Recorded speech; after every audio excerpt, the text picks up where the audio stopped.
क्या तुमने कभी दूसरों के जीवन को देखकर सोचा है, ये कितने भाग्यशाली हैं? ऐसा लगता है जैसे उन्हें सही समय पर सही अवसर मिल जाते हैं।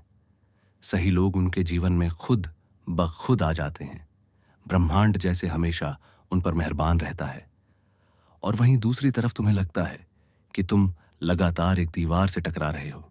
तुम मेहनत करते हो, प्रार्थना करते हो, इंतजार करते हो, पर कुछ नहीं बदलता। और धीरे धीरे तुम यह मान लेते हो कि तुम खराब किस्मत या दुर्भाग्य का शिकार हो।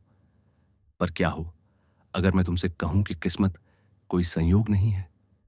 क्या हो अगर यह ब्रह्मांड लगातार तुम्हें बेहतरीन अवसर सौंपने की कोशिश कर रहा हो, लेकिन तुम खुद ही अनजाने में उन्हें अपने से दूर धकेल रहे हो? भगवत गीता में मैंने स्पष्ट बताया है कि तुम्हारा दुर्भाग्य मेरी तरफ से दी गई कोई सजा नहीं है। ये लगभग हमेशा तुम्हारे ही मन में पनपने वाले एक धीमे और अदृश्य जहर का परिणाम होता है। एक ऐसा जहर जो तुम्हें अवसरों को देखने से अंधा कर देता है और तुम्हारे भविष्य को नष्ट कर देता है। वह जहर है संदेह। और जो लोग इसे अपने जीवन पर हावी होने देते हैं, उनके लिए मेरी एक बहुत ही कठोर चेतावनी है। तुम संदेह को समझदारी या सावधानी मानते हो, लेकिन जब तुम अपने हर कदम पर जरूरत से ज्यादा सोचते हो, तो तुम अपनी रक्षा नहीं कर रहे होते। तुम अपने लिए एक पिंजरा बना रहे होते हो। भगवत गीता के 4थे अध्याय के 40वें श्लोक में मैंने पूरी गीता की सबसे स्पष्ट और अटल चेतावनी दी है। अश्रद्धा न संशयात्मा विनश्यति न लोकोस्त न परो न सुखम संशयात्मन। अर्थात जो अज्ञानी है, जिसमें श्रद्धा नहीं है और जिसके मन में केवल संदेह है, उसका विनाश निश्चित है। ऐसे संशय युक्त मनुष्य के लिए ना तो इस लोक में सुख है और ना ही परलोक में, ना इस लोक में ना परलोक में। मैंने इतने कठोर शब्दों का प्रयोग क्यों किया? क्योंकि संदेह खुद को बर्बाद करने का सबसे भद्दा हथियार है। अपने ही जीवन को देखो, कितनी बार तुमने अपने ही टैलेंट पर शक करके अपने बेहतरीन विचारों को मार दिया। कितनी बार तुमने दूसरों पर शक करके एक खूबसूरत रिश्ते को खत्म कर दिया। कितनी बार तुम्हारे अंतर्मन ने तुमसे कहा कि एक छलांग लगाओ, लेकिन तुम्हारे दिमाग ने फुसफुसाया, अगर मैं हार गया तो जब तुम हिचकिचाते हो तो वह पल बीत जाता है। वह अवसर किसी और को मिल जाता है जिसमें कर्म करने का साहस था, और फिर तुम पीछे बैठकर इसे अपनी खराब किस्मत का नाम दे देते हो। इससे आजाद होने के लिए तुम्हें यह समझना होगा कि संदेह तुम पर 3 अलग अलग स्तरों पर वार करता है। पहला, तुम स्वयं पर संदेह करते हो। तुम खुद को यह विश्वास दिला देते हो कि तुम पर्याप्त रूप से समझदार, सुंदर या सफलता के योग्य नहीं हो, क्योंकि तुम्हें लगता है कि तुम इनाम के हकदार नहीं हो। दूसरा, तुम इस संसार पर संदेह करते हो। तुम हर चीज को शक की नजरों से देखने लगते हो। तुम मान लेते हो कि हर कोई तुम्हें धोखा देगा। तुम अपने दिल के चारों ओर दीवारें खद्दी कर लेते हो, और जब सच में कोई तुम्हारी मदद करना चाहता है तो तुम उसे भी ठुकरा देते हो।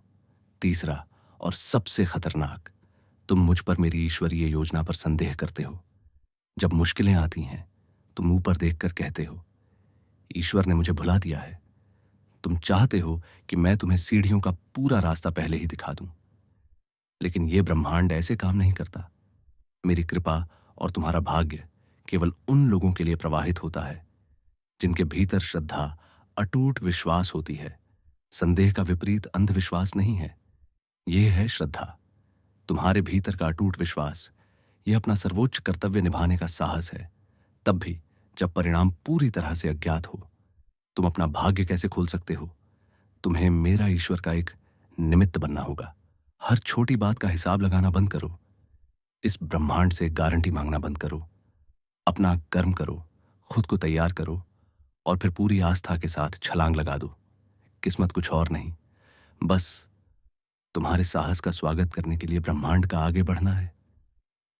जब तुम श्रद्धा के साथ बिना किसी हिचकिचाहट के कर्म करते हो, अचानक जहां दीवारें थीं, वहां दरवाजे खुल जाते हैं। सही लोग मिलने लगते हैं। सब कुछ जादुई ढंग से अपनी जगह पर आने लगता है। ये ब्रह्मांड अनंत है। यहां कृपा और अवसरों की हमेशा बारिश हो रही है। लेकिन संदेह छतरी है जो तुमने खुद अपने सिर पर तान रखी है। आज से खुद को दुर्भाग्यशाली कहना बंद करो। कोई भी समय पूरी तरह से सही नहीं होता। तुम जिस भी सपने को टाल रहे हो, जो भी कदम उठाने से डर रहे हो, उसे आज ही करो। अपने मन के इस संदेह को शांत करो। अपने द्वारा सीखे गए हुनर पर भरोसा रखो।